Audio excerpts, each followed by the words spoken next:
Mother and father এটাকে একত্রে কি বলা হয়? এটাকে একত্রে বলা হয় প্যারেন্টস, PARENTS, প্যারেন্টস। এবং ব্রাদার অ্যান্ড সিস্টার এটাকে একত্রে কি বলা হয়? ভাই এবং বোন এটাকে একত্রে বলা হয় সিবলিংস, SIBLINGS,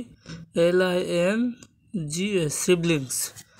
আন্ট এবং আঙ্কেল এটাকে একত্রে কী বলা হয়? নিবলিংস, NIB,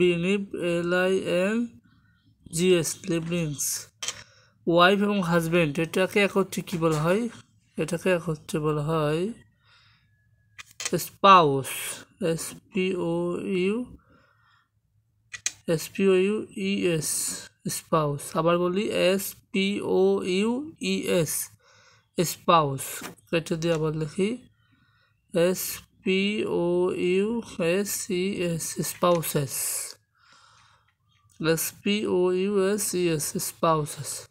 তাহলে মি অ্যান্ড ইউ এটাকে কি বলা হয়? এটা তোমাদের কাছে প্রশ্ন থাকলো, তোমরা অ্যান্সার দিবা। ওকে, আবার বলি, মাদার অ্যান্ড ফাদার এটাকে একত্রে কি বলা হয়? প্যারেন্টস। ব্রাদার অ্যান্ড সিস্টার এটাকে একত্রে কি বলা হয়? সিবলিংস। বানানটা কি? SIBLINGS, siblings. আন্ট এবং আঙ্কেল এটাকে একত্রে কি বলা হয়? নিবলিংস, NIBLINGS, নিবলিংস। ওয়াইফ অ্যান্ড হাজব্যান্ড অথবা হাজব্যান্ড অ্যান্ড ওয়াইফ এটাকে একত্রে বলা হয় কি? Spouses, SPOUSES, spouses. তাহলে মি অ্যান্ড ইউ অথবা ইউ অ্যান্ড মি এটাকে কি বলা হয়? এই প্রশ্ন তোমাদের কাছে থাকলো, তোমরা উত্তর দিবা ইনশাআল্লাহ। না পারলে জানাবা, আমি উত্তর দিয়ে দেবো, সমস্যা নয়। Father and mother, parents. Sister, brother, siblings. Uncle, and, niblings. Husband, wife, spouses. You and me এটাকে কী বলা হয়? উত্তর দাও, আনসার মি। অবশ্যই গুগল করবা না, যা জানো তাই উত্তর দিবা, ভুল হলে শিখতে পারবা, ঠিক আছে? এখানে নিজেকে মহাপণ্ডিত পানা দেখানো কোনো বিষয় না, যত ভুল করবা তত শিখতে পারবা।